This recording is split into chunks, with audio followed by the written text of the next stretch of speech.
Hello, everyone. It's Margot Levette from Go Beyond the Interview. So glad to be here today with Ms. Diana Graham. We're here at the Black Authors on Tour. Wonderful, wonderful site. Thank you, ma'am, for taking time out, coming on over and joining me. Thank you for having me. All right, let's just jump right on into the subject of Duly Noted.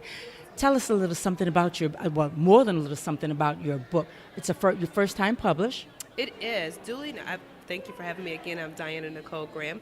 Duly Noted is a self-help, self-improvement about assessing where you are and moving forward, because it's your life and you should do something with it. Get off that hamster wheel of life. You know, that one that just goes round and round and round and gives you no results? Gotcha. Leave complacency, get results, move to that next level. I love it.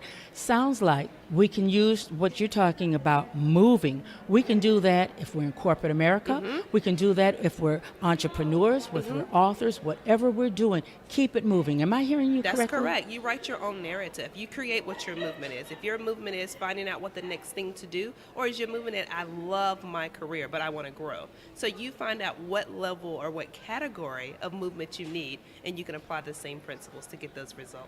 Where did this information come from? Why were you so inspired to do this? I realized that I'm only 33, but I know, you're young. I'm super young, but I've attended so many workshops, seminars, conferences, and I literally hired this lady as an organizer for my paperwork for my office. And she came in and she was saying, "Oh, well, where's this from? What is this?" And I noticed at the end of the day, she had a huge pile of paperwork from conferences. And I clearly never went back and read them. I didn't apply them, and I thought, why do we keep spending money on these registration fees, attending this, and our lives are the same? Mm-hmm. So I said, we have to create some type of tool that will be effective to get change, and that's where Duly Noted is inspired from. We do invest. We invest in ourselves a lot, and we talk a lot.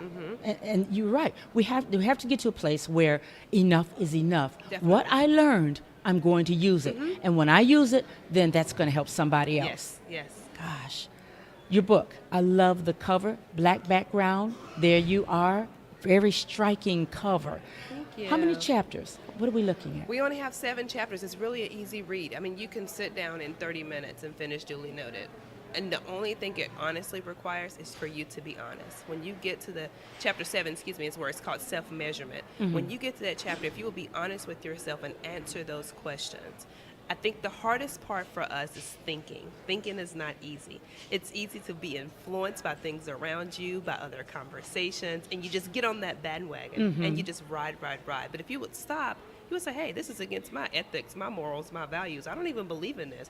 Why did I go to school for engineering and I really could care less? My heart is for helping people. I should be in nursing. So if you would just stop and do that true assessment, I meet people who have worked in an industry for 30 years and hate it. But the money's good. I've built my lifestyle around this. I can pay my mortgage. But are you living on purpose or are you existing? Because that's a difference. Oh, yeah. And you feel the difference. Can you describe to us the difference between just chasing after the shiny objects and doing what I need to do in life versus living on purpose, which I hear you speak of? The difference in feeling in those two separate ways of living. So it's living to achieve something that's temporal. I often say, what do you want your remembrance to be when you leave? That dash that's on your tombstone, what did you do within that time? Is it that, oh, she was the girl that always showed up pretty with the nice makeup, the pretty jewelry, and the nice outfit, or she impacted lives. She volunteered. She carried out what she decided to do, what she knew she was created for, and all of these people benefited as a result. What do you want that dash to represent? Wow. Legacy. What do you say about people who say, I just don't know what I'm supposed to do? I hear people say that all the time. Do you think that we just don't want to really be accountable for doing what we're supposed to do? That's a part of it, but I believe some people just really honestly don't know. They've never taken the opportunity to get that pen and that paper, write down what you like, what you don't like, where do you want to go, where do you see yourself? Thinking is really challenging, and that's why people don't do it. So it's easy to say, I don't know. Think about teenagers. You meet someone, you say, what are you going to do when you graduate high school? You have some that are really excited. They know the college, they know their major, they know when they leave there, what graduate school. And then you have some that are 2 weeks from graduation. Miss Diana, I have no idea. So you guys don't have these conversations around the dinner table?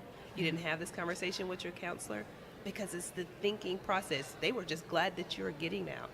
So if you would stop and think, what excites you? Where do you want to be? You know, maybe it's international. Maybe you want to impact lives there. Figure out what it is that you could wake up every morning and you could do, and it will be your love. I hear people say that all the time also. Do you think that people are afraid of the accountability? Oh, definitely. Fear stops so many people at any age of life.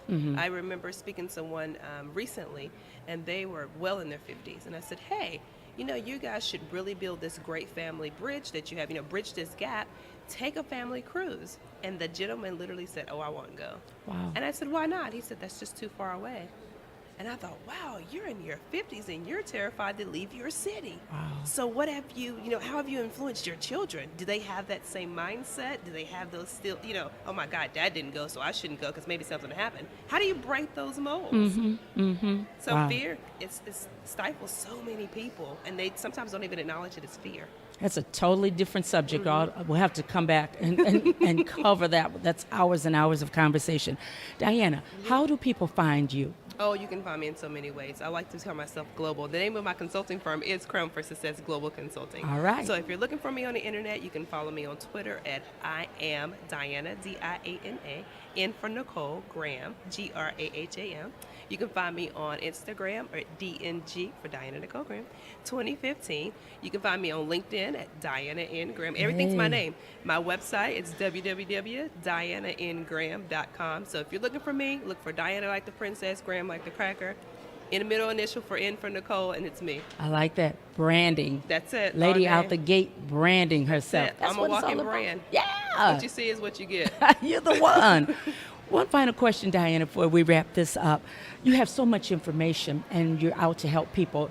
Can we look forward to webinars or seminars or anything Those things coming? are actually in the mix. With my consulting firm, I do a lot of training, a lot of speaking as a keynote, as a panelist, trainings, workshops, and things of that such. So what I want to do is move forward that movement with the online availability so people Okay. can hear the podcast. So I've enjoyed my time so much out here in LA with the radio interviews, meeting great people just such as yourself, and I want to continue that movement. So I'm going to create a campaign of how many radio shows can we do before 2016 ends. Sounds good to me. Sounds good to me.